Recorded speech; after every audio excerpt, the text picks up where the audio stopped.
Адам баласы өлүктү көмүүнү каргадан үйрөнгөнбү?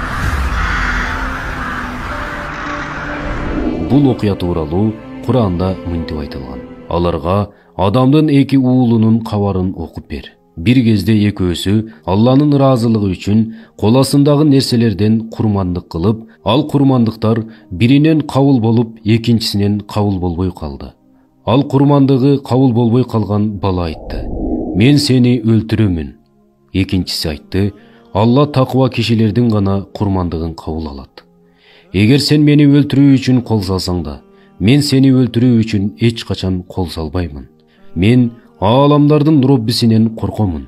Менин жана өзүңдүн күнөөң менен кайтып, тозок ээлеринен болуп калышыңды каалайм. Залымдардын жазасы ушул." Кийин анын нафсиси бир тууганын өлтүрүүгө көндүрдү жана аны өлтүрүп койду. Ошентип ал эки дүйнөсү күйгөн адамдардан болуп калды. Алла ага бир тууганынын сөөгүн кандай көмүүнү үйрөтүү үчүн жер тыткан бир карганы жиберди. Залым баланын көз алдында эки карга тытышып, бири өлөт да өлтүргөнү тырмагы менен жерди чукуп аны көмүп салат. Ошондо ал: "О шорум курусун, мен бир тууганымдын сөөгүн ушул каргадай көмө албадымбы?" деп бушайман кылуучулардан болду. Бул окуяда Адам атанын балдары Кабыл жана Абыл жөнүндө айтылган. Шайтандын азгырыгы менен көрө албастыкка алдырган Кабыл бир тууганы Абылды өлтүрүп коет. Бул адамзаттын тарыхындагы алгачкы адам өлтүрүү болгон. Кабыл бир тууганынын сөөгүн ары бери көтөрүп, бир топ убакыт жүргөн. Ошол убакта Алла Таала ага эки карганы жөнөтөт. Алардын бири экинчисин өлтүрөт да дароо жерди чукуп көмүп салат. Аны көргөн Кабыл да бир тууганынын сөөгүн жерге жашырат.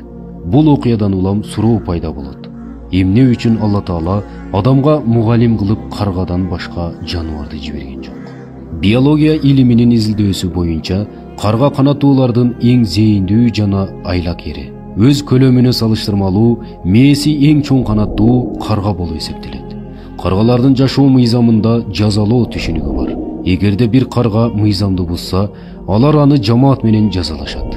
Баарынан таң калыштуусу ар бир кылмыштын өзүнө жараша жазасы болгондугунда.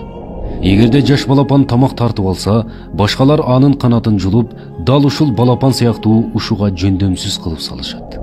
Эгерде салынган уяны тартып алса, аны жаңы уя салып берүүгө мажбур кылышат. Эгерде ургаачы каргага зыян жеткирсе, аны чокуп жана тытып өлтүрүшөт. Алардын жазалоо өкүмү талааларда, жалпы каргалардын жыйынында өтөт.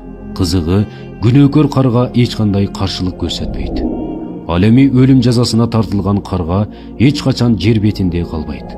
Аны атайын жерди чукуп көмүп салышат.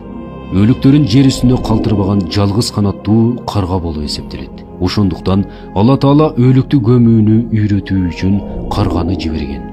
Бул окуя Алла Тааланын чексиз даанышмандыгын дагы бир жолу далилдеп турат.